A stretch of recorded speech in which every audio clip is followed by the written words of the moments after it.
who is a founder of Anak ng Diyos Kaduguli Cristo, has a very good version of this song,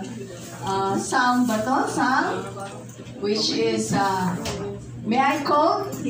This is the day the Lord has made. Let us honor Him with our thoughts, actions, conduct, behavior, and more importantly, our appearance.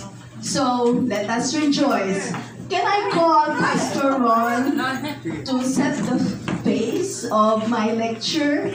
Pastor Ron? Thank you. Pero props, no? Po. Kasi, napanood ko rin sila last Friday together with the wife. Ano yung pangalan ng wife niya? Napakaganda po nilang mag-render ng praise song. And I want you to hear it also. Salamat po. Pasensya na po at nasama ako sa eksena sa galagalang na judge. Alam ko po sa Biblia, may isang judge. The first judge, woman judge is Deborah. At kami natin po yan in-honor ni Lord ang kanilang mga speech and decision. So, ito pong awitin na ito is about God's blessing. It's a classic praise and worship. Siguro naman, alam niyo po. At sabayan niyo na lang ako po. Alam niyo po. Pwede po somebody can just hold the mic. Since I was the one who called you, I can say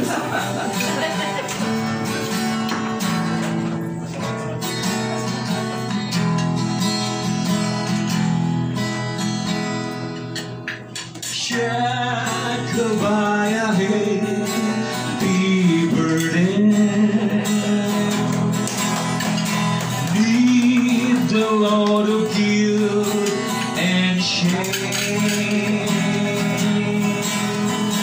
Then the hand of Jesus touched me, and now I am no longer the same. He touched me, oh, He touched me, and oh, the joy that floods my soul.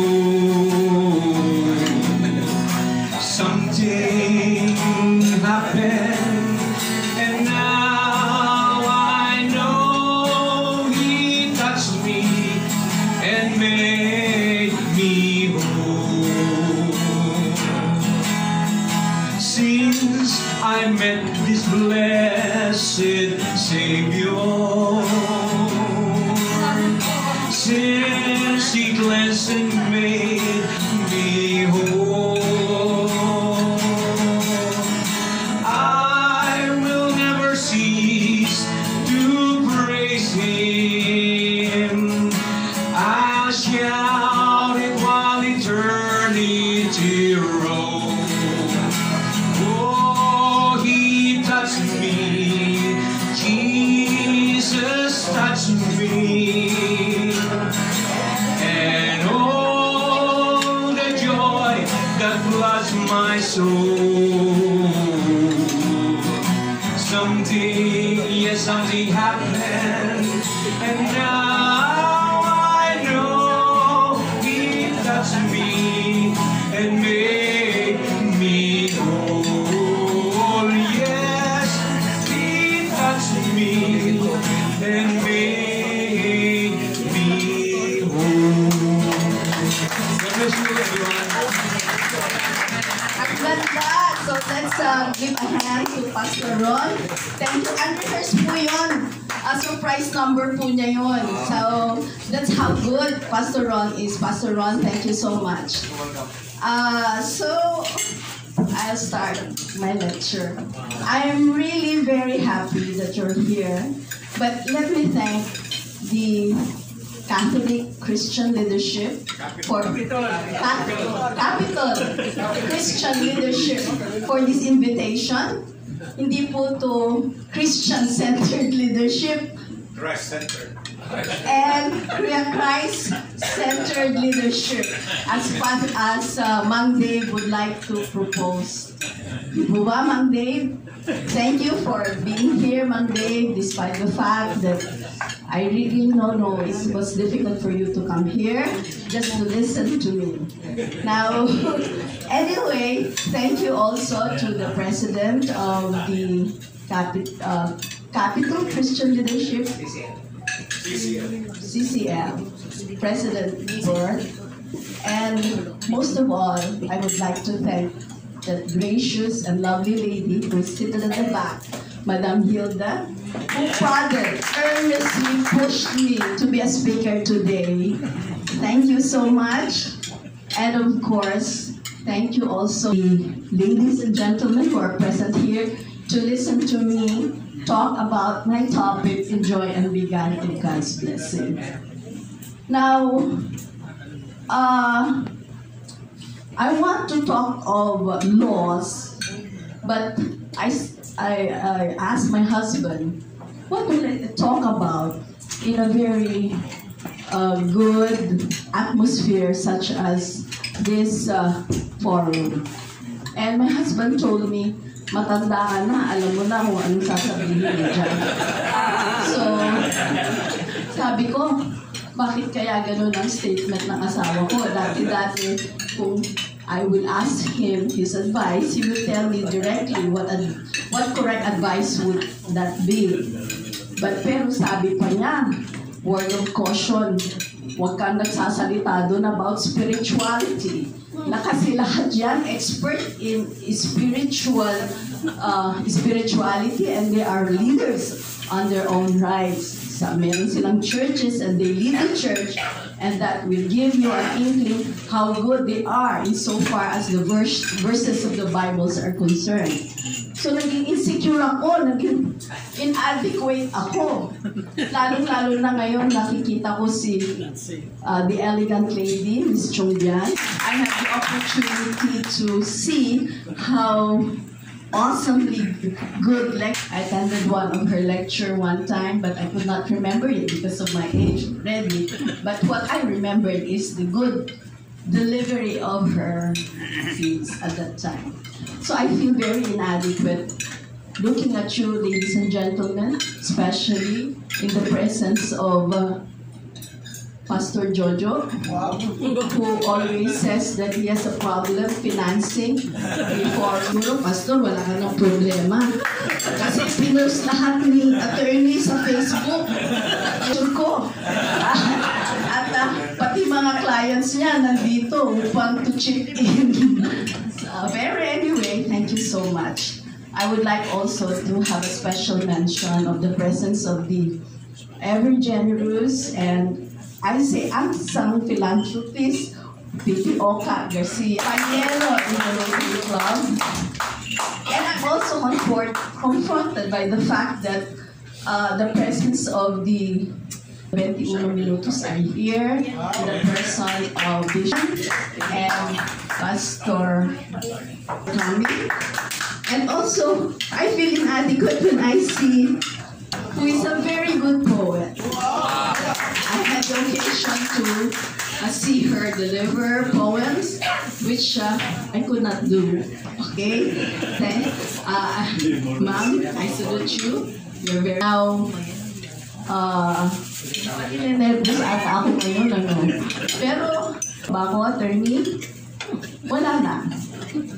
Of course, I thank you, ladies and gentlemen, for being here and to listen to my piece. So, tinatanong ko nga si Batas kung anong sasabihin ko. Pero, ayaw niya. He is non-committal and he was telling me, bahala ka na. So, since I thought of something, kasi sabi niya, nag-lecture siya kanina dito dito, na ako daw ay pinakamagaling sa kanyang mata. So I'll just give you my personal impressions of my topic, which is enjoy and be glad of God's blessing. Alam niyo po, galing po ako sa malaking pamilya. We are 16 in the family. Okay? Opo. Ang tatay ko po ay military officer. Hindi mo tinutukan si attorney ng tatay ko. Ang nanay mother-in-law is a plain housekeeper. She keeps the house and sees to it that we are in place and in tune with good manners and right conduct at home, outside our house, and everywhere we go. So, kasi military officer ang tatay ko, he wants to create a battalion siguro or a platoon. Kaya nga, 16 po kami magkakapatid. At isa pa pong very unique is that yung tatay ko at yung nanay ko wouldn't like us to have 2 courses. Yung isang anak niya dapat isang kurso lang. At it should be different from the other children na kukunin sa koleyo. So, sa pamilya po namin, meron pong doktor, may abogado, may nurse, may chemist, may engineer. You name all kinds of engineer and we have it, okay? Meron pong dancer. So, lahat po nandoon. Pero no two members of our family have the same profession. Ako po gusto ko pong maging doktor. Kaya lang naunahan na po ako nung panganay namin. Kaya nga siya yung naging doktor. Pero sabi ko sa tatay ko, kasi pang-anim po ako in the family, I told my father, I want to be a doctor, Daddy. Sabi ng tatay ko, huwag na. Mahal ang doktor. Naubos na yung pera ko dun sa kapatid mo, yung sa panganay natin. So you have to take another course. Isa pa, I want to fulfill what I have not fulfilled, which is to become a lawyer, sabi niya. Kasi yung tatay ko, kumuha siya ng abogasya, pero nag-military siya kaagad. So naging Brigadier General po siya dun sa Armed Forces of the Philippines. Siya po ay Inspector General. So, sabi niya, abogado ka na lang. Eh, sabi ko, I'm not cut out for being a lawyer. Kasi, ang liit ko, sabi nga ni attorney, maliit daw ako. Kung ganon. Hindi pa ako, introvert pa ako, hindi pa ako madaldal, kaparis ni attorney. Talk from the wee hours of the morning up to the late midnight. Dire-diretso, non-stop. Biling po ako dyan sa asawa ko. So sabi ko gano'n sa tatay ko, so doktor, hindi na anak. So, ang tatay ko, meron siyang prinsipyo. Obey first before you complain. Okay? Pero, sige ka, abogado na nga lang. So, I took my AB. And then after AB, I tried to make good sa profession ko na AB, Bachelor of Arts in Political Science, na gusto ko magtrabaho na noon. Pero my father said to me, you have to take up law. Sabi ko, Papa, ano naman ako, honor student, can you just accommodate me? Pwede naman akong mag-doktor na. Sabi ko, ayaw pa rin ng tatay ko. So I'm saying, bakit kaya ayaw ng tatay ko? Diba? So, kasi I have respect, love, at saka sa tatay ko. It's not because of the principle of obey first and then complain, but because of my love for my father and respect that I acceded to his decision na me becoming a lawyer. So nagkumuha ako ng exam sa Ateneo de Manila, sa University of the Philippines. So sa awa po ng Diyos, napasa ko yung exam. And then, here comes the letter of Ateneo de Manila telling me na pwede kang pumasok dito, full scholar ka, wala kang babayaran. Sa UP, ito, pasado ka lang. Ganon. Bayad ka ng matrikula. So sabi ko sa tatay ko, ako syempre, bata ka. Elite ka pag Ateneo ka, di ba? So, gusto kong maging elitista din. Syempre, bata ako noon . Alam mo naman yung mentality ng bata at that time, during the time of PJ. Sabi nga, diba? So sabi ko, Daddy, eto, Ateneo na ako. Sabi ko gano'n, gusto ko dito. Hindi. Sa UP ka, sabi niya. Kasi at that time, the matriculation fee in UP is affordable naman. Mababa sa UP. So sabi niya, full scholar na nga ako libre na, hindi ka na magbabayad. Hindi, pamasahin mo, pagkain mo, magbabayad pa. Parang dali matrikula ng UP. So, out of love and respect, nag-UP ako. Sabi ko, bakit kaya? Ayun pala, doon sa UP, makikilala ko po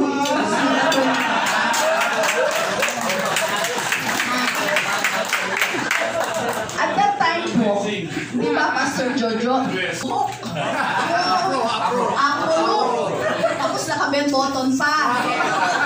Nakita ko po siya, sabi ko, ano to? Sabi ko gano'n, you could just imagine how he looks at that time.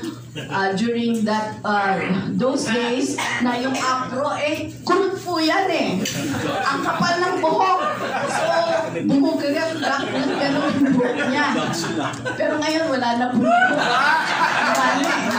hindi ko po sinasabunutan niya na kaya walang buhok. It's just because of time and age that he became what he is now. Pero noon, afro look po yan. Ang kapal ng buhok. Hindi ko po yan pinapansin. Pero napansin ko siya nung napakabait niya. Ginawa niya yung gulong ng kotse ko. Ngayon pala, siya pala yung ginawa. Okay ito So that's how it unravels. And I always ask our Lord, bakit ganito? Bakit siya? Bakit sa UP? Bakit yung tatay ko? Ganon, and everything. Now, nung nagpakasal po kami, ito mas maganda po. So, nung nabola niya na po ako, nag-date na po kami, tapos sabi niya, alam mo, siesta sa Ramos, Tarlac. He comes from Ramos, Tarlac. Ako, my father, hails from Camiling, Tarlac. We're both Tarlac, pero surprisingly, we met at UP. So, isa pa rin yun. Question, bakit hindi sa Tarlac at sa UP pa kami nag-meet? So, ang ginawa niya, attend tayo ng fiesta. Sabi niya. So, sige, attend tayo. Maybe because I have a new car, kaya gusto niyang bigay ride on, wala siyang sasakyan.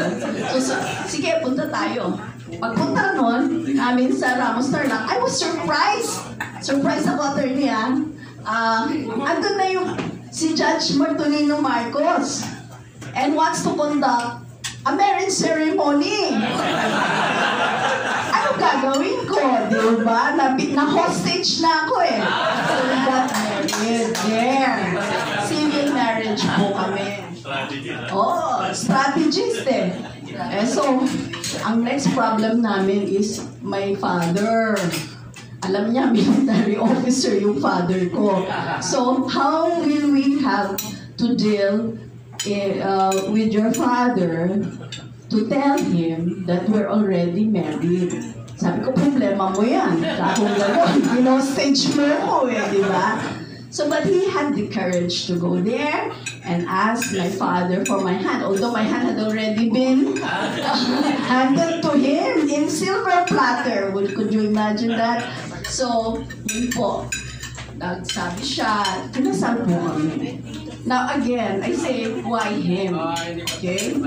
So, the next issue after marriage is that hindi kami magkaanak after 9 years. We have gone through several medical examinations. We have consulted experts in medicine. Magagaling po sila. My gynecologist is Dr. Paktakan Luna, the late Paktakan Luna of the chief of gynecology department of Far Eastern University at the time, and she became the chief director of the Far Eastern University College of Medicine and the hospital of FEU. So, sabi ko sa kanya na na babagot na ako, doktora. Ang dami ko na examination. Meron ka pang ovulation, yung ovulation, basal temperature, kung ano-ano yung pinapainom sa'yo. So, after so many examinations conducted on me, she said, why don't you just pray? I can't find any defect whatsoever. So, sabi niya, magbibilang ka na lang. That was her advice to me. On the other hand, syempre, pina-examine ko yung asawa ko. Diba? Syempre, wala akong sakit eh. Wala akong effect. So, sabi ko, ikaw ang salamin siguro. So, he also underwent some examination, and we consulted so many experts, including Dr. Kusi Bayon, attorney, the urologist of the then President Ferdinand Marcos. And he said, hindi naman problema yan. Low sperm count ka lang. Nakukuha yan sa vitamin C. And kaya pala viril at saka matikas si Attorney Noy Makatangay. Kasi advocate siya ng vitamin C. Because it's scientifically proven that vitamin C is really good. So, yun, nag-vitamin C siya. Then, 9 years, we waited. We almost have given up. Sabi namin, sige, kung yan ang binigay ng Diyos, okay lang. Ang tinatanong ko, bakit kaya? Why? Despite wala naman diferensya, and my husband is okay naman. So, why? Tapos fortunately for us, I was working already as a lawyer in Sandigan Bayan, as a confidential attorney, and then suddenly I got pregnant. So, after 9 years, so nag-exam ako sa Makati Med kasi na-delay na ako eh. So, I went there and then it was found out that I am pregnant. Now, but the thing is that I was bleeding at the time. Nag-bleed ako. So, sabi ng doktor doon, sabi niya, siguro you have to stop everything and rest, take a bed rest for 9 months so you can save the baby. So that was a lot of sacrifice on my part. So sabi ko, bakit kaya? Why? Now, after that, so I gave up my work. Sabi ko nag-compromise ako sa kay at Dr. Luna, and I said, pwede ba ako maski na yung desk lawyer lang? So I could naman have something to be busy at. So sabi niya, sige, you try. Naging corporate lawyer po ako sa Makati. Pero just the same, nag-bleed pa rin ako. So sabi ko, this might be a sign, so I have to stop. So nag-stop na ako magtrabaho. I took my bed rest, and then tuwang-tuwa ako si attorney kasi nandun lang ako sa bahay. Siya nasa labas, di ba? So he's free to do whatever he wants. Totoo ba yun, attorney? Yung anak ko hindi na nakikinig. By the way, makinig naman kayo. I'm very busy. Huwag yan ang sign na medyo boring na. Boring na kung ba yung sinasabi ko. Marites ito eh, marites. So, I think this will be very interesting. So, makinig po kayo until the end kasi marami ko kayong malalaman tungkol kay batas. Chika to, chika. So, yun. So, I sacrificed. Nag-rest po ako, and then ultimately po, a child was born in the person of my daughter, Maria Luisa Dominic Tunigo Mauricio. And I'm so lucky to have her. It was the greatest gift to me by God, si Maria Luisa Dominic Mauricio. And I'm really proud to say that. And I want to openly say in the presence of my daughter, because without her, life is not complete. So, yun po. Sabi ko, bakit na naman to 9 months? Ano ba talaga ang gusto mo, Lord, sa amin? Why do we have to go through this kind of trials and challenges that you do not want to make it easy for us. So, yun yung mga questions that I want answered. But human comprehension and understanding would not be able to answer that. It's only God who could answer that. And I found the answer. Let me quote, kasi natatakot akong magkamali sa aking quotation kasi ang gagaling daw ninyo so far as Bible verses are concerned, according to my husband. It says in Jeremiah 29:11, which all of us know already, "For I know the plans I have for you, declares the Lord, plans to prosper you and not to harm you, plans to give you hope and future." True to the word of God, had my father allowed me to become a doctor and to study in a medical school, I could not have become a student of the UP College of Law. Babasahin ko na lang kasi mahaba na po eh. Text na po sila attorney. Ibig sabihin nun, it's so boring already. So, I truly wanted to become a doctor too, like our eldest sister in the family. And I bargained with my father to allow me to study to be one. But my father, bless his soul, surely acted on inspiration and directions from God, putting his foot down on my medical ambitions and prodding me to study law to become a lawyer someday. Siguro, pag hindi ako naging abogado, nakapag-asawa po ako ng doktor. Diba? But by God's will, I went to the UP College of Law and there I met my future attorney Batas, who is my husband now for 44 years na po. Had I not become a student at the UP College of Law, I would not have had the privilege of having a partner and companion in our old age, with whom I could share moments of heated arguments about many things, especially about the law and its countless applications in daily livings. Ang exciting part po nito, kaya po ako'y masaya, is that pag nag-argue po kami, lalong-lalo na sa issues ng batas, napakagulo at napakasaya. Kasi pagkatapos nun, syempre one of us has to give in. At pagkatapos po nun, sweet na sweet yung isa. Kaya nga maganda po. During heated arguments, after the storm, you have the rainbow. Correct, Esther?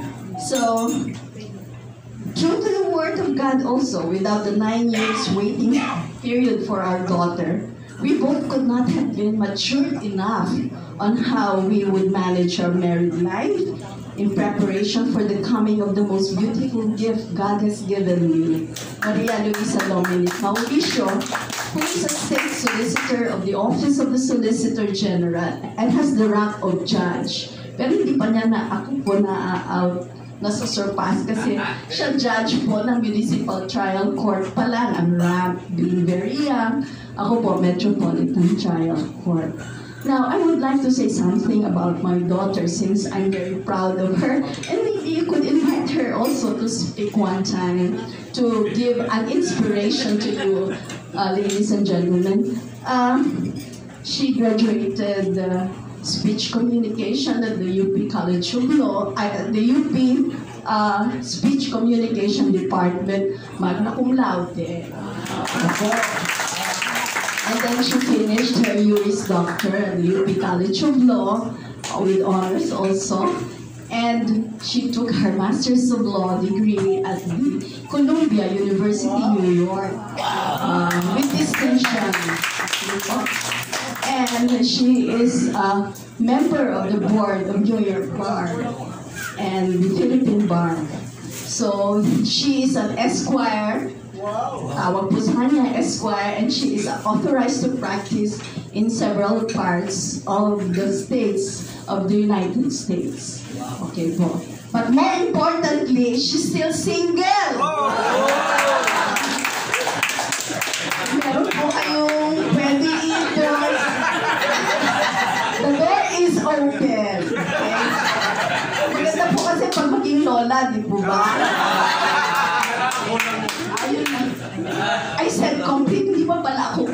complete. I will be fully complete kung meron pong apo.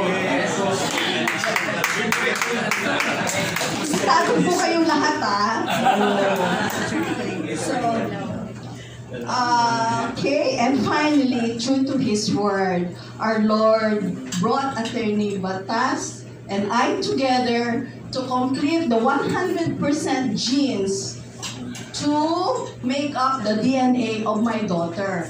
Siya, 20% lang po ang na-contribute. Ako, 80%. Yun po ang scientific finding. Pero if you will ask him, sabi nga ni Bishop, kung yung 80% ay galing sa kanya at 20% sa akin lamang, baka naging genius na. Genius daw yung anak ko. Pero that's not scientific. What is scientific is that 80% usually come from the mother and 20% from the husband or father. Di ko ba, Miss Chongbian?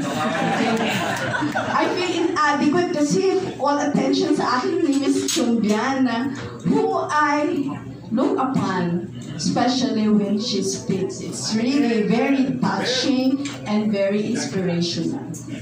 Okay? So, I'll go through kasi mahaba na. Of course, in fine, all events or incidents that happened in my life are all of His doings and not mine alone. And not mine even alone. Hence, whether good or bad, happy or sad, encouraging or discouraging, failure or success, everything is a blessing from above. My only role and your role only as a human being and servant is to accept, fulfill, and glorify whatever He has given us, me, as blessings in your life. I have come to believe that in my life, as in the life of Attorney Batas and our daughter, Attorney Louie, God is working in everything there is for good. Because He knows we love Him and we are responding to His call for us to be His workers and servants. So with that, let us enjoy and be glad always of God's blessings. Happy Tuesday to all and thank you for listening and bearing with my speech.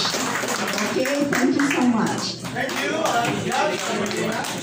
Salamat po, very inspiring and everything is a blessing. Whether it's sad, whether it's good. That's why yung kinanta natin kanina, count your blessing and make me a blessing.